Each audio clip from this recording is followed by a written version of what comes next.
And that was me doing a cute little face. Hoping I don't have to take a picture for the thumbnail for this video because y'all just don't understand. Like, well, some of you do. And for those of you that are new, which is probably not many, because this is just not a topic that people talk about or even look up. I mean, I think methadone is kind of like stigma, right? So I don't know. Sometimes I wonder if like half the population doesn't even know that there are methadone clinics anymore. But anyway, damn, and I already forgot what I was going to say about that. Oh, what I was going to say about that is that my cute little face intro was because these videos are not meant to be high quality. They are not meant to be edited. It's just not something, it's not that I couldn't do it, but I really just wanted them to feel more down to earth and personal because that's what this is. It's raw and natural, and not that I cry all the time, although it has happened once or twice. You know, if I cry, I want that to be vulnerable. And if I get angry, I want that to be vulnerable. And this is just the reality and just the truth of methadone withdrawal. And it can be a lot of ups and downs. So I just wanted to check in today. Let's see, I did drop yesterday. I dropped to 21. Woo! I'm so excited. I did decide to go back to dropping every 5 days, and so that's gonna put me going down 1 more milligram this coming Saturday, and then also 1 more milligram on Thanksgiving, which is actually the day after my birthday, y'all. So, you know, happy birthday coming up to me. What's the opposite of belated? I guess early. Happy early birthday coming up to me. Let's see. Oh, this is what I wanted to make this video about. And you'll have to excuse me because I left the piece of paper over there. I'm gonna go grab it, but before I do that, I'll explain. So I was wondering why when we hit these walls, like they last for a while, but then we get better, then we might hit another dosage wall, then we get better. Oh, for those of you that don't know me, gosh, I feel now like I have to say this in every video, so I'm sorry for those of you that do know, but I'm Tracy. I am a 42, almost 43-year-old IV heroin addict, recovering heroin addict, and I am currently on methadone for the second time, and I successfully tapered off of it before. Some years went by, some things happened. Unfortunately, I ended up needing to seek out care from the methadone clinic again, at a different clinic this time than I was at before because I have moved. So from that, okay, everyone else knows I'm tapering off of my methadone, and I know that we've been talking about these walls, and dosage walls are like when you're coming on down in your dose and everything seems fine and you're like, oh, this isn't that bad, I don't really notice much, and then bam, poo, out of nowhere, you're like, what the fuck? I feel like shit. I can't get past this. I can't get past this. Maybe I need to go back up. I guess I need to go back up. I don't know. That's not what I say, but that's what I think a lot of people freak out about. I probably freaked out about the first time I experienced it, 7-8 years ago, but this time I've only been on methadone. I'm not looking at a calendar and my memory is crazy. So I want to say 2 years, but it could have maybe been 2.5. It might be going on 3 once we get to July. So Let me grab this piece of paper because I want to tell you guys something I learned about how when you're coming down on your dose and you hit these walls, it's because your brain is losing a certain percentage of the opioid coverage, right? And so your body starts to freak out. When you have walls, you'll start to have a lot of like central nervous system issues, anxiety, maybe even like panic. Your mood will be unstable. You might be like super irritable, and of course you won't be sleeping. Hold on, let me grab this.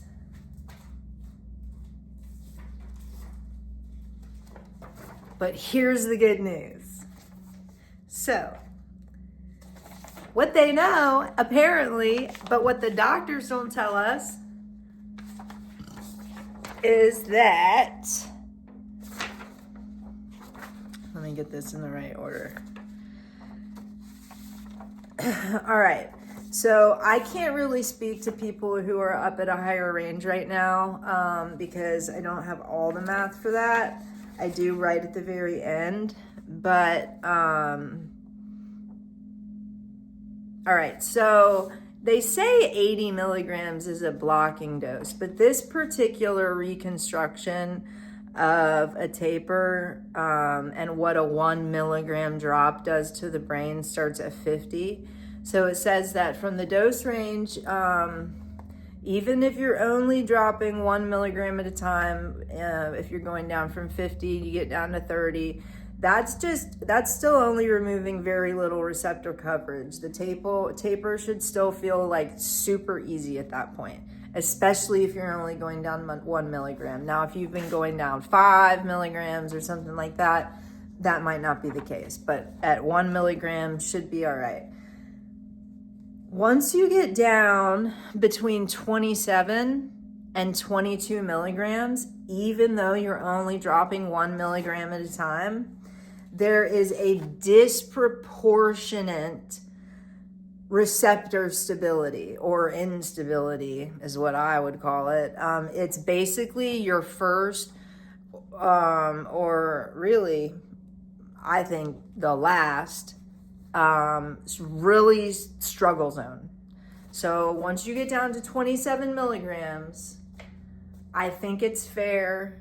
And we all saw how I was a few weeks ago or last month when I was in that range, right? I was all right around 30, then I got down to 29, then about 28, I started going, man, I cannot catch up. Like my dose is not lasting.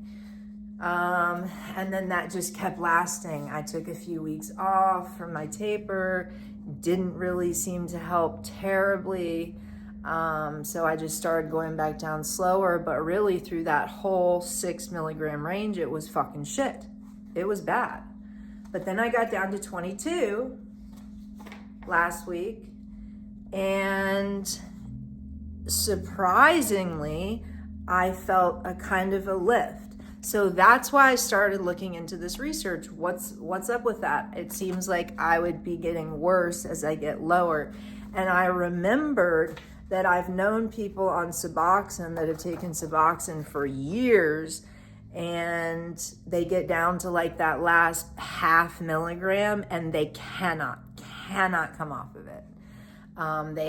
It's not just psychological, like they have like physical withdrawal symptoms, So I was like, I remember from the last time I tapered off methadone that actually the lower I got, especially once I got like below 15, it felt pretty easy. When I was like at 5 milligrams, 4 milligrams, 3, 2, and even 1, I felt free. I didn't sleep well for 6 months after getting off the methadone, but I didn't have the central nervous system issues, the creepy crawly skin, the restless legs. It was just my brain trying to figure out how to relearn how to sleep without these opiates. So anyway, so they say that between 27 and 20 milligrams is like a disproportionate shift, because what happens in that range is your brain is finally brought below a saturation point. The saturation point that had been protecting any of your opiate receptors at all. So even a 1 milligram drop in that zone ends up leaving tons of receptors unoccupied, which then lets your adrenaline and your noradrenaline kick in, and that's what starts just making you not be able to sleep, feel fatigued, muscle soreness, stuff like that. And it also causes more temperature dysregulation, which I will attest to that. It's not, what it is just basically like a 1 degree temperature shift will either make me start sweating or make me start shivering. It doesn't take much at all. And when it's cold, I feel like I have to bundle up like with 5 more layers than normal people. So, and then of course, by the time I get down to a warm restaurant and sit down, I'm like dripping sweat from my forehead. So, also you'll start experiencing more anxiety, gut activation, insomnia. So it's just that it's not about that 1 milligram drop, like as an actual number. It's about how much actual functional opioid coverage it was getting. So I don't want to go on and on about this. I'm not an addiction specialist or a teacher or anything of the sort. I just like to read a lot. I like to research, and I'm somebody that is going through methadone withdrawal. Well, I'm on a methadone taper journey, and I'm down in the pretty low numbers, and I'm just trying to figure out, what's going on with me. And there's none of this information out there. Like, I've looked for years. For some reason, there just aren't a lot of people online talking about their struggles with methadone and tapering off of methadone. So I thought hopefully this can be a light in someone's life. I just let you guys know my journey, how I'm doing, and then occasionally I'll try to throw in little tidbits of information that might help, just like people that have dealt with trauma, or people that are just even trying to understand the medication, because I feel like the doctors don't even understand the medication, quite frankly. I feel like I'm asking them questions all the time that they have no knowledge of. So I guess, let me make sure I didn't leave anything off of this. I can't believe I'm reading off of a piece of paper to you guys. I've never done that before, but this felt important to me.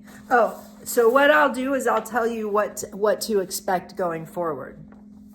So 50 to 30 removes very little receptor coverage, taper feels easy. 27 to 22 milligrams, that 1 milligram removes disproportionate receptor stability and becomes a major struggle zone. Once you get down from 22 to 55, it's still somewhat challenging, but not as an abrupt of a shift as it was in the mid-20s. Instead of there being a 25% reduction in opioid coverage, it goes back down to 10 to 15%. So, well, let me go on before I say that. Then when you get between 15 and 10 milligrams, you'll still have some physical withdrawal, but it'll be that less of an I'm falling through the floor feeling. Like, you'll start to kind of feel like you're getting a little bit of your energy back. And then 10 milligrams to 4 milligrams, surprisingly, some people feel that the taper becomes super doable at that point. And they actually go, I want to just speed this up. Let's start dropping me 1 milligram every 3 or 4 days. That's a thing. And then from 4 milligrams to 0 to the jump off, discomfort is real. You're gonna have discomfort at the very end. I've done it before, so I remember exactly what it was. And to me, the discomfort that I had at the end wasn't opioid related. I wasn't having body chills when I jumped off at the 1 milligram point. I wasn't having histamine reactions, but what I was having was anxiety that seemed to be unprovoked, and I was also having insomnia. Insomnia. That's actually when I did another sleep study and ended up getting prescribed a prescription called Belsomra, I think it was. That particular neurologist looked at my history, my addiction history, and told me that anything that he would prescribe me for that particular sleep disorder, that he wasn't going to prescribe me. He called me a pharmacological nightmare. I will never forget that. So he out-referred me to a therapist who was actually really able to help me with some of that stuff. But anyway, so yeah, once you get off the final dropping point, man, I tell people it's just sleep. And I know sleep is a big deal, and it sucks to not get sleep. Like, I ain't gonna lie, I fucking hate not sleeping. It was cool when I was 20. I probably hated sleeping. But now, I'm like a granny. I mean, not really, but like, I'll fucking take my ass to bed at 7 p.m. But keep in mind, my methadone taper at 21 milligrams, it's lasting me about 16, 17 hours. So I do start feeling those restless legs in the evening. And I end up wide awake out of bed at like 3 a.m. So that's why I go to sleep so early. It's a preservative thing, because I don't have trouble falling asleep. I just can't stay asleep once that methadone is like fully out of my system, and my system's like whoop, wakes up like, where's the medicine? So let's see, I can't think of anything else to say today. It's Tuesday. Happy Tuesday.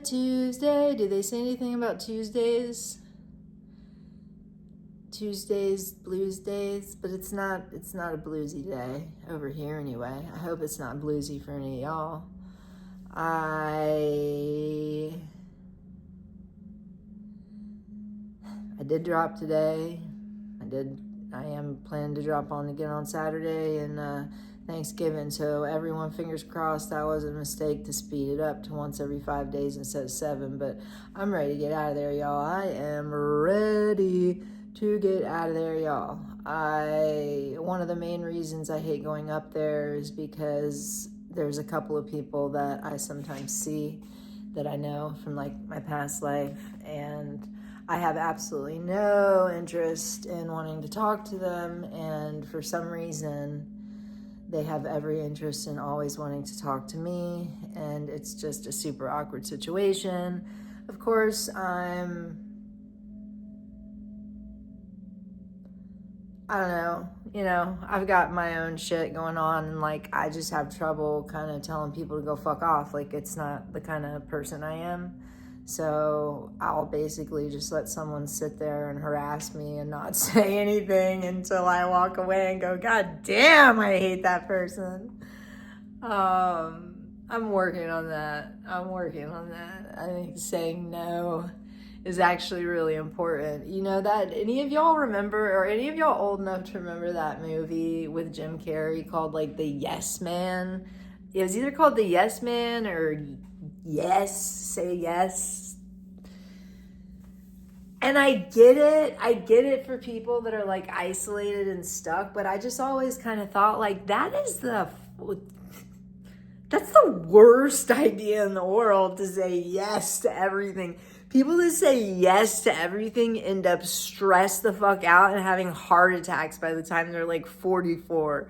Like, because they end up friends with people they don't want to be friends with. They end up going and doing things that they don't enjoy. They end up potentially even with family members that they can't stand. Don't say yes to everything, people. Like, have critical thinking, give yourself time, and maybe learn how to say no, like I'm doing. I am no better. I'm also working on it. So, all right, y'all. Take care. Keep on going down if you can. You know, take care of yourself, but, you know, keep on going down, and we'll all get there eventually. We'll all get there eventually. Maybe I'll start crying in my next video. Maybe those videos are more interesting. I don't know. I don't even know why I just said that out loud. I'm just trying to think that, like, I feel like maybe my videos are a little boring to watch, but I know that they're just, like, informational. But, you know, I've said this before, I'm not interested in having, like, some huge following, but it would be nice just to know that, like, enough people, you know, could find this useful. And I know absolutely nothing about YouTube. I know absolutely nothing about advertising.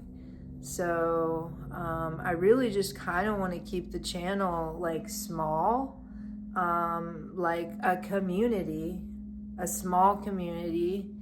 I don't have the energy to have some large platform or community, but just a small community of us where we can like kind of check in with one another and, you know, give each other advice, talk about things that are going well, talk about things that are going bad. Hey, if you feel like shit, come on here, you know. I'd find a video where I'm talking about feeling like shit and tell me you feel like shit.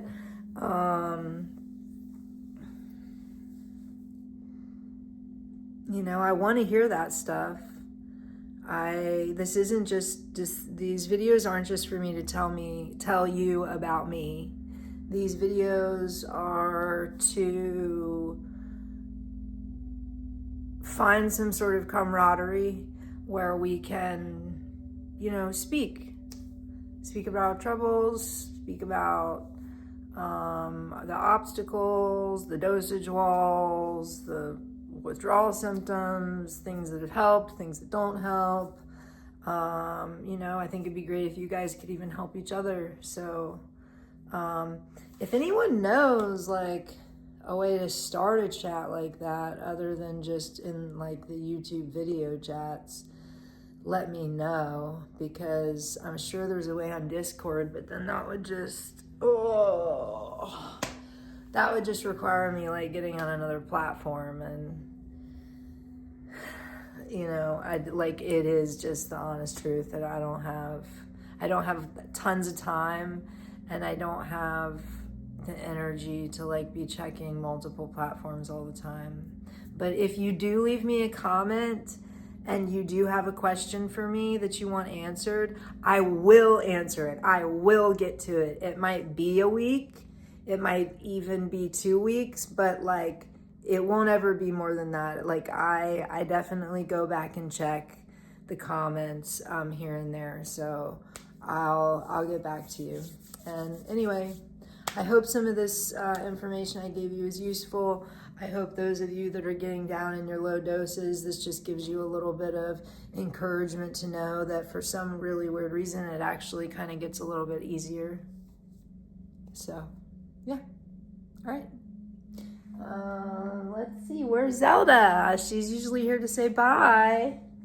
Zelda, come.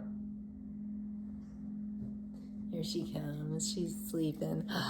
Look at the camera. Sit. Can you sit? Can you sit for everyone? Oh, good girl. Let's say goodbye. Let's say goodbye. Oh, a little bit farther, further. Oh. Okay. All right. Y'all have a good one. Bye.